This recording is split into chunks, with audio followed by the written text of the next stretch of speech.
Welcome to our latest live stream of everything SVM. On the call today, I've got my co-host Omar. You want to say hi real quick, Omar? Hey guys, how are you? So Omar's the founder of Mantis, and I'm the CEO and founder of ABK Labs. And we have Sohail Merchant, who is the CEO of Blockend Labs, on the call today. Sohail, you want to just say hi and maybe give a brief intro so people know who you guys are and what you're building? Sure. Hey guys, pleasure being here. Thank you for having us. So we're building a liquidity layer for cross-chain interoperability protocols, and we want to enable like bridges, market makers, or solvers to access liquidity on newer chains, or let's say chains which have fragmented liquidity, for them to effectively solve the chain dilemma, and where they're able to effectively use more liquidity on the other chains and help retail folks, get from one chain to another. Happy to deep dive later in the call. Yeah. Yeah, interesting stuff and looking forward to dive into it. Just as a kind of a recap for anybody who's listening for the first time, we are all part of this group called the SVM community, Solana Virtual Machine community. It's open to anybody. Right now, we all hang out on Telegram, although that might change soon because over the weekend, Telegram removed like 60 people. We had almost 200 people in that group. And I don't really know why. It just like kind of auto removed them with no notice or record of the fact that they were in the group. But if you're watching this and you were removed, the group is open to anybody, and you can just search for SVM community chat on Telegram, or you can come into my DMs on Twitter, and I'll add you back. But the whole point of the community and the point of these live streams is to create a forum for communication and collaboration around useful open source software that accelerates Solana. I think everybody that's in that group, some of the top builders on Solana, care about the ecosystem and want to push it forward. And the thing that gets me out of the bed in the morning is building useful open source software that devs use to build their applications and build infrastructure. So that's why we're here. Appreciate you tuning in. And maybe Sohail, do you want to kind of dig a little deeper for us? Just I guess first, interesting, like give everybody your background, like how you kind of got to be even working on Blockend Labs, and then we can kind of dive into the specifics about how it works. Sure, sounds good. So we actually built a central exchange in India. We've been running it for 8 years. It's known as PocketBits. We launched in 2017, and it was more of a closed order book. Back then, there were not a lot of exchanges in India. So we've seen the ups and downs of like the last three halvings and multiple cycles, right? But the thing is, with centralized exchanges, it's like a lot of compliance requirements, regulatory, these things. So we've been bogged down with all of that for the last 8 years. We actually, there was a ban by the Central Bank of India in regards to people using INR. This is the fiat currency of India for buying crypto and all of that. So we actually fought along with a few other companies in the Supreme Court for 2 years. We spent some time fighting that, and then we were finally able to get the order repealed from the Supreme Court. And after that, the markets grew very big in India, right? But technically, after all the taxation laws, which were not very clear at the time that they came, so the volumes haven't played it down in India after that. But let's hope, we are still bullish on India. We hope that India will be a very big market in the coming future, as long as a few good regulations or some stability comes into play. In terms of DeFi, we've been building for the past 1 year in the DeFi space. So the idea of PocketBits came along when there was a lot of fragmentation in the local exchanges. The processes and everything were very slow. People were not able to buy Bitcoin or anything else at that point, right? So we just thought that we should simplify it. So that's the same thought we are putting into DeFi and cross-chain interoperability. The thing is that what we've thought about was we will aggregate the existing dexes and bridges. First, we wanted to build a dex, which was a hybrid dex. This was back in 2020, and we wanted to keep the custody with the user, but still be able to use in an open order book, right? But back then the tech was not that scalable, so that you can have an open order book on the blockchain. So then we pivoted more towards aggregating existing dexes and bridges and all of it. The problem that we soon realized for the past year after we've been doing all of this, so we've aggregated even the top aggregators plus all the dexes across EVM, and Solana has literally only one aggregator right now, but we plan to add the dexes as well. The problem here is that, let's say, even if a top protocol aggregator which says that we support, let's say, 70 chains, right? They might have 70 chains, but when you actually look for a route from one particular chain to another, you might find that there's no liquidity or the route available for a token. So the liquidity is only available for the top pairs and the top chains.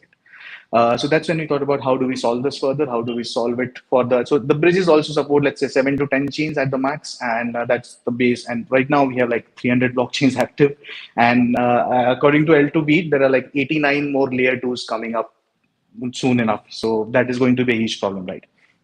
So then we thought that how do we help the base level infra, and how do we help bridges or market makers, or let's say the new thing that everybody is actually using, which is like intent protocols, right? A lot of market activities are going through intent protocols, whether people know about it or not. But even those intent protocols, they support at the max 10 to 12 chains.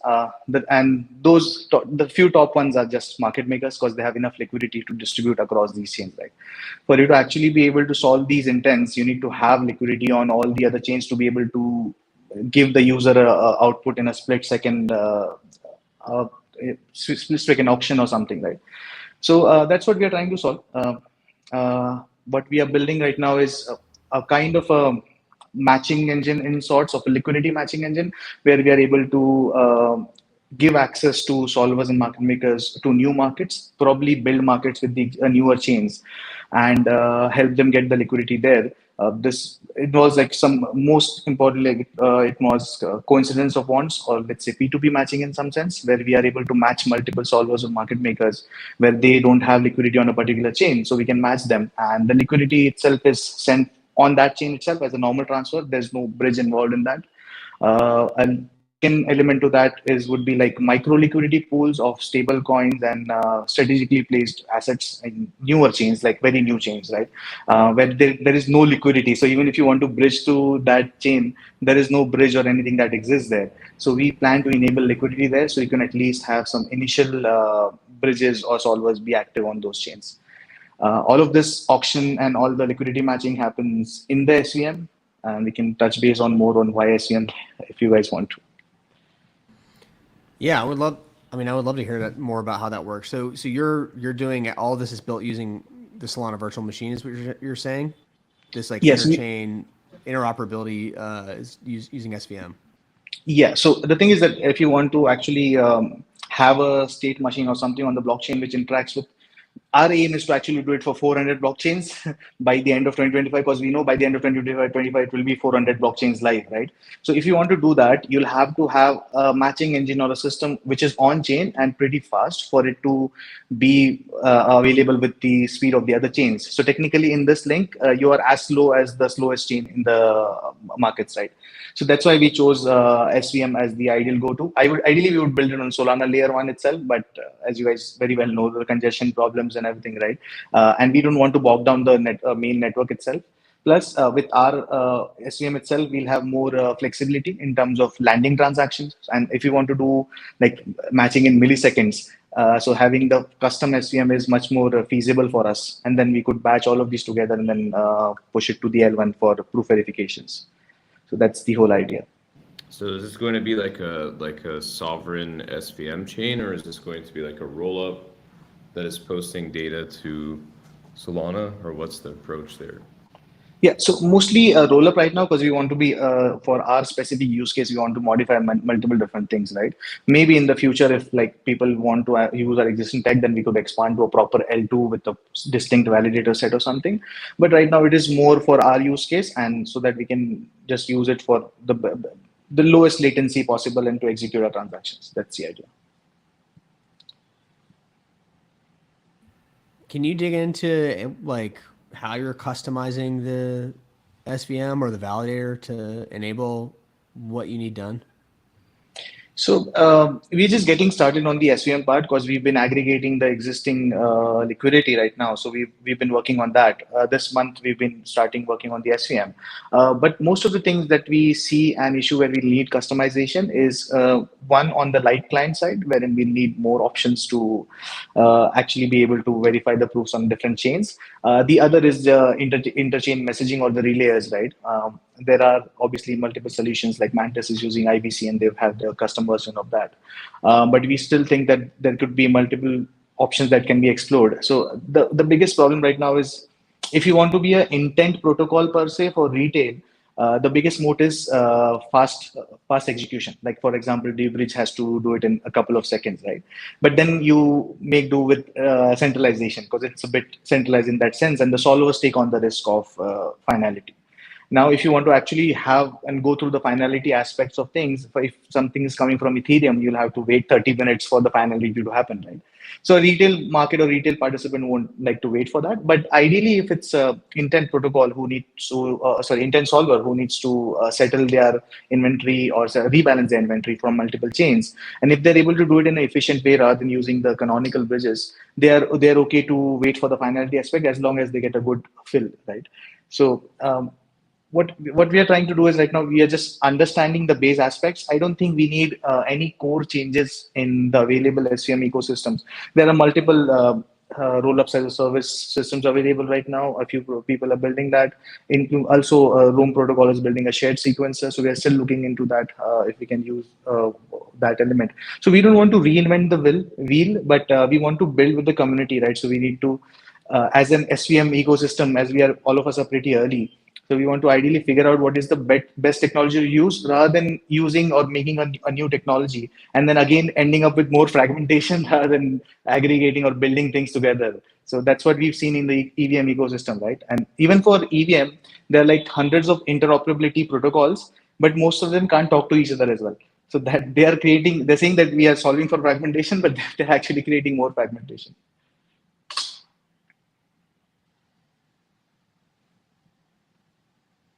So is the main customer going to be like solvers that are looking to rebalance inventory essentially? That's okay. Yes, solvers and protocols as well. So let's say intent protocols, or say let's say Mantis. If you guys are doing solver auctions, right, you can enable native liquidity settlements for the intent solver. So right now, I think there are only like 4 intent protocols live.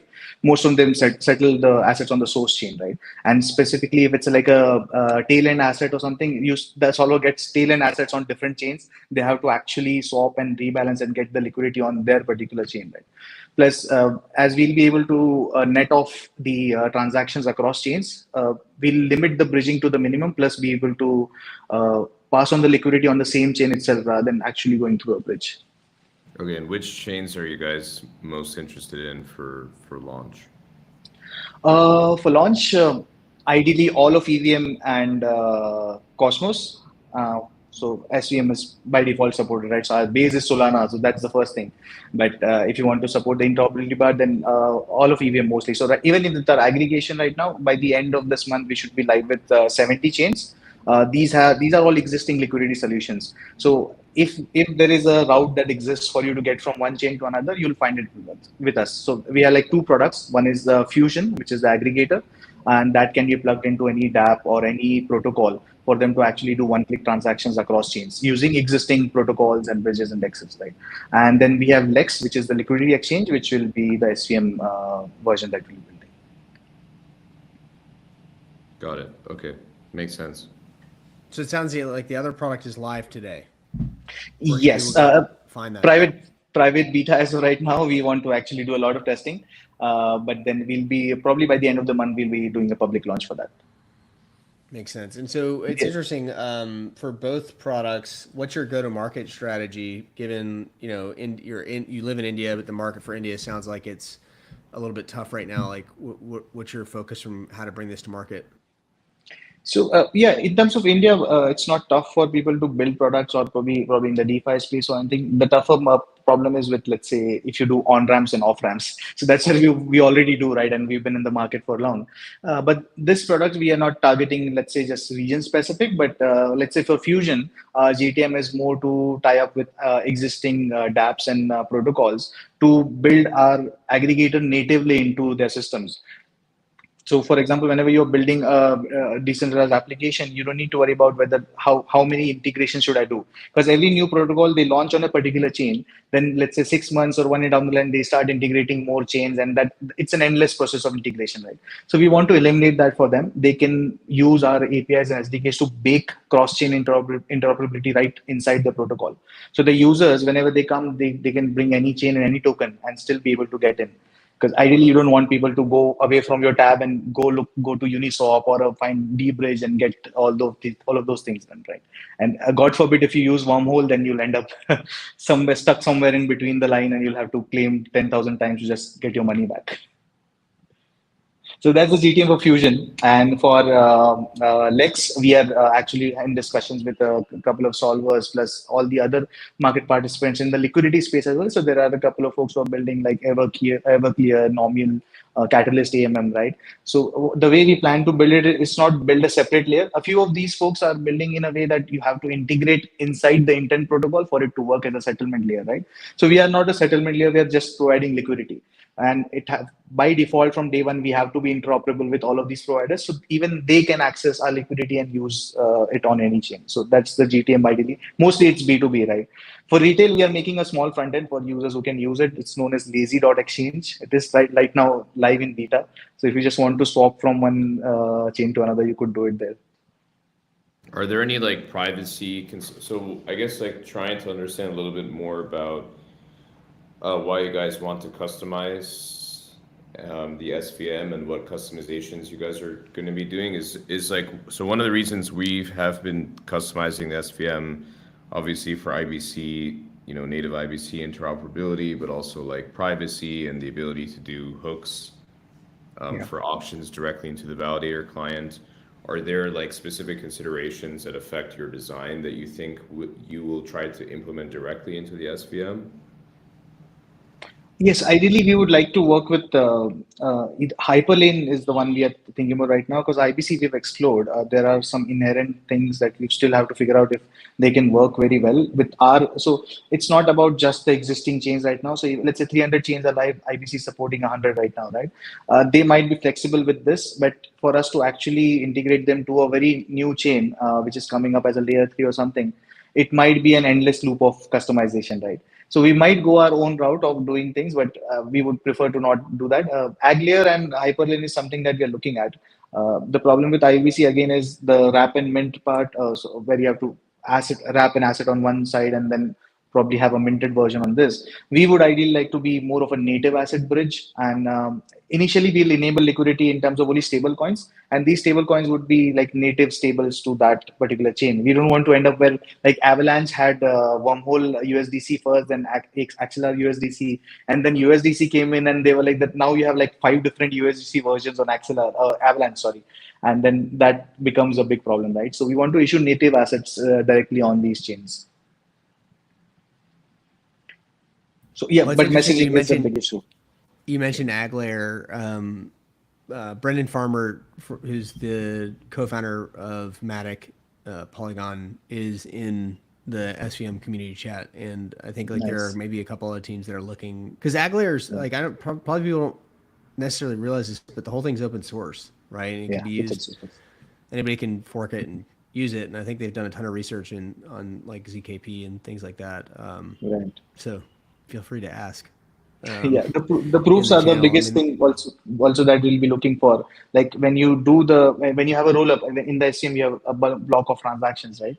But then you need to actually post it to the L1. But what is the best efficient way to do it? How much data do you post? How much data do you compress? Do you use Light protocol? Do you use ZK proofs? Right?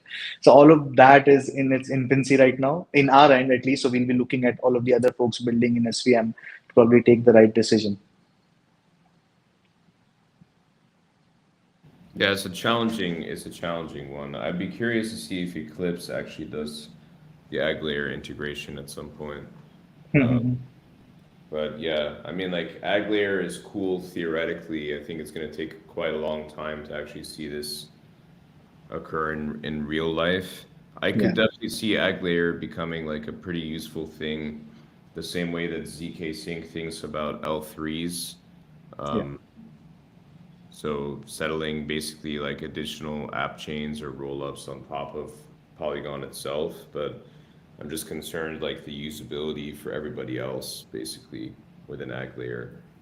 I saw like there's been a bunch of announcements about AgLayer and like other ecosystem projects like within Cosmos and stuff, and I don't know, I just think it's going to be a little bit, it's going to be pretty hard to try to do something that's as generic as they want, but I think at least the one benefit is with SVM, like the proof sizes are going to be pretty succinct. And if Light Protocol does work with these guys, then maybe that is actually an option. But I don't know, it remains to be seen, I think. What's the user experience like there? You were talking about how it's gonna be kind of challenging. Like, what does that mean? What does that look like?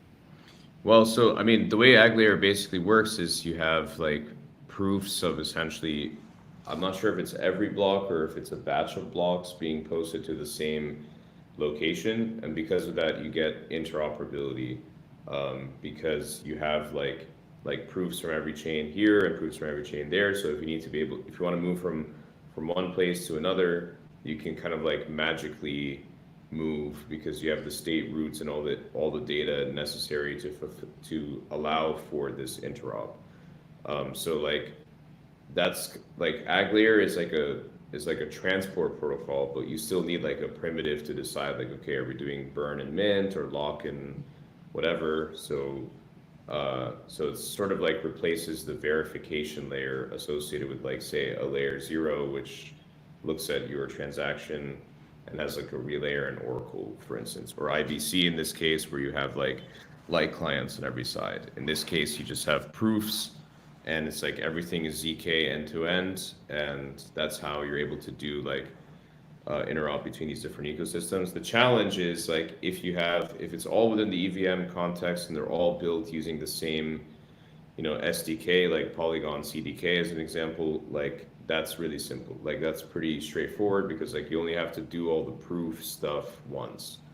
If you now add SVM, you now have to figure out how to add SVM to this type of thing and have the proof verification from this corner of the world be able to understand the proof verification from that corner of the world and vice versa, and that's pretty challenging.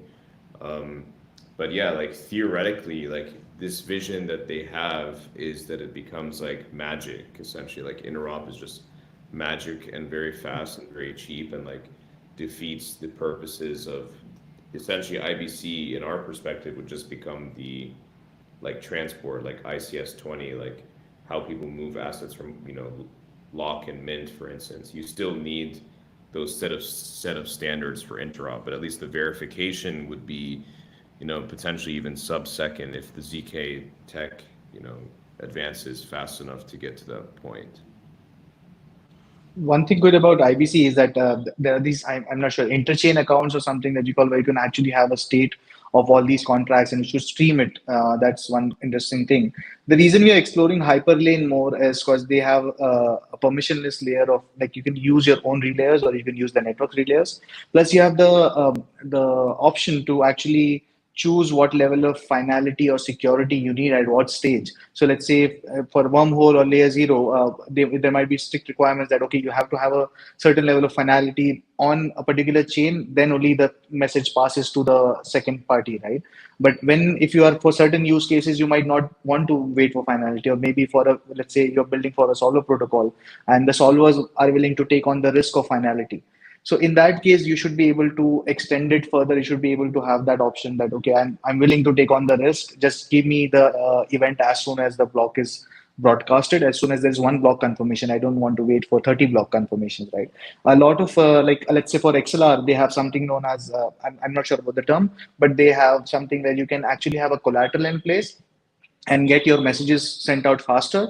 But then if something goes wrong, obviously they take it from your collateral, but then you have a higher speed frequency. You are able to use it at a much faster pace if you are willing to take that risk. So for example, Squid Router has an option as Boost, which you can do up to $20,000 worth of transactions in probably seconds. They are using that part of tech, right? So they're okay with if there is a reorg in a block, you are okay with losing $20,000 as long in the day you are able to transport, let's say, millions of dollars in seconds. So that's where the customizability comes into play.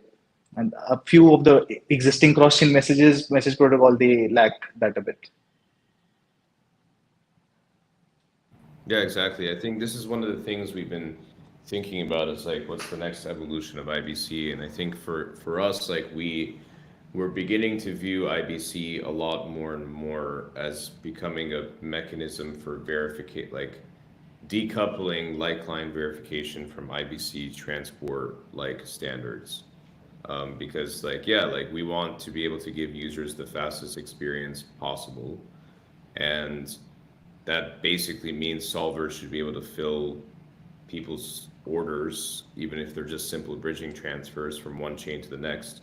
And then where IBC, I believe, can be helpful is like as a mechanism to settle, to prove that basically a user has actually, that both sides have done what they said they were going to do, basically. This can also be like, you can also have restaking for this, you can also do like ZK for this and whatever, but I think for us, like we think, that's a lot, that's how we've been thinking about a lot of these different things. But yeah. So Mantis was working on a light client as well. How's the status on that? Yeah. So the architecture for Mantis is basically we're a roll up on Solana, and we have a light client from L2 to L1, and then we also have IBC like everywhere else through Picasso chain, which is our Cosmos chain. So we have IBC to Ethereum and IBC to Solana, and then solvers essentially fill orders on different chains. And then in order for user funds to be unlocked to the solver, an IBC message needs to always hit the source chain. And only then does Mantis, the rollup, say everything is completed, and then this trade is fully settled, basically. Right. So anyway, I think there's a lot of different ways that we could actually work together on some like inventory rebalancing stuff and 100%. Yeah. Love to hear that. That's why we started the group. Get people working on shared solutions instead of reinventing the wheel. So making new standards. Yeah. I just really love that about the group. Like it seems like there's a ton of alignment from the community generally to do that. So yeah, very cool to see some of these like working groups pop up right now. We've got one on interoperability that you're a part of, and I'm sure we'll see others pop up. It's kind of one of the reasons why I was thinking we might end up moving to Discord for maybe more of like the concrete actual work versus just like the communications channel. That the Telegram channel kind of is more of like a comms place. I mean, there's people talking in there, but yeah, it feels like maybe it would be easier to organize in Discord around channels and work streams and stuff. But so Hale, I'm kind of curious. Like we covered a lot of ground with the call. What's the best way? Like, what kind of help are you hoping to get from the community? And if anybody's listening, like, how can they get involved with what you're doing? So yeah, mostly we are the two elements of like the messaging we'll probably figure out in some time, right? That's not an issue. But like as the SVM ecosystem is so new, we need to actually have help from the folks in the Solana ecosystem to understand what is the right way or what is the right amount of proofs that you need on the L1. Because we could actually batch all of the transactions and send it to the L1, but that's not a good thing, right? Would do it in a blob, but then we need a way we are not exactly sure whether we should be going with just compression, we should be going with proofs, or what is the right measure of that. And if in terms of, let's say, the founders who are actually working on anything in terms of SVM, so we are interested in SVM to SVM communication as well, right?